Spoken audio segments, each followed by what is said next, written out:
You guys had so many great songs on that first album. What was it about Tennessee that you felt strongly for to shoot a video for and push that to the record label? Well, we got a single deal for Mr. Wendell on the A side and Natural on the B side. And in that time period of getting that deal, my grandmother died, who I spent all my summers with in Tennessee, and then my brother died the same week. And the last place I saw both of them was in Tennessee at my grandmother's funeral. So I wrote the song Tennessee after he passed, right after he passed. And obviously I was an emotional wreck.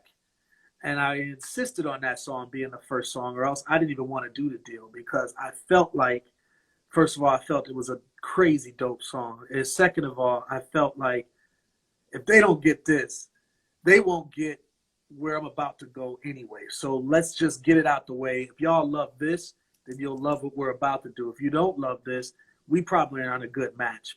And they loved it. We went ahead and did the video, and that's when they decided to go ahead and let us do an entire album. And at that same time, they dropped a number of other groups, and we were one of the groups that survived that sort of that purge that they did at the time. Side note, while visiting my sister in Nashville, I bought the album in Tennessee. So Word up. Nice. Nice. That's the best place to buy that record. Nashville at Tower Records. Yeah, that's 92.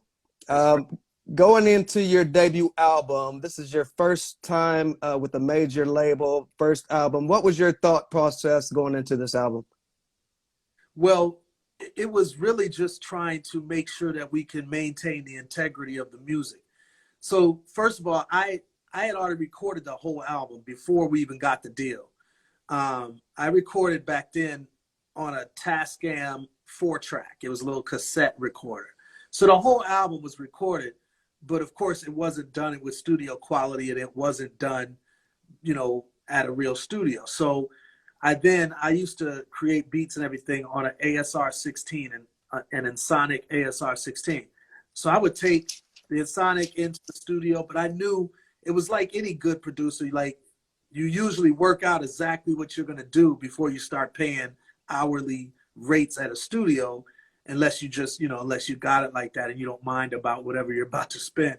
But we did mind. And so I would go in, I knew exactly the parts that everybody should do, and everybody had heard the demo tapes. And so even, a lot of times I would map out vocal parts for Headliner, and then he'd just say it, or I'd map out vocal parts for Ishi and she would say it. So it's like a lot of that kind of planning was put into effect by the time we got in the studio, and we really knocked it out pretty quickly. We recorded in Wisconsin, which is where I'm from, and we recorded at a studio called Tracks 32, which was out in the sticks of Wisconsin. And it was a great experience because, it was our first major label deal. It was an incredible opportunity. And we knew that, especially me as a producer writer, I knew that I wanted to come with something unique and fresh, and make sure we held on to our integrity and that they didn't change the vibe of the music.